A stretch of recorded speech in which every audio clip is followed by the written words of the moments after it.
guys pakasi pano pane vamwe vanofunga kuti vamwe vanhu vari fake ini imboyazoundudzai guys chii chinokonzera kuti let's say muri kutamba mese muri friends, right?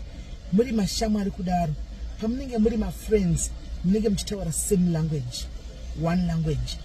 For example, munenge muchitombofona fonerana ntika maybe muchitombotaurana kuti ninguya yaso pakadai so zvinhu zvanoita ninguya yaso zvinhu zvakadai zvanoita zvisirizvo so anobhaisa pakati nepakati. Munenge muine common ground kana muri friends.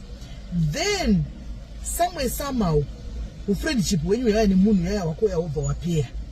Woona munhu wako yaya akuenda kune same munhu waimbotaura kuti wamaitaura zvake akunotaura very good things about munhu yeye. Otaka kuenda kunopraise munhu uya kunoti this zvikazodai otoita kunge anenge ari against you. Guys, munoona kuti vanhu vanoburitsa unhu hwavo hunenge hwagara huriwo unhu hwemunhu. But in life pane pekuti we don't see kana muri mukati merelationship you don't see unhu hwemunhu iyeye kusvikira maparadzana.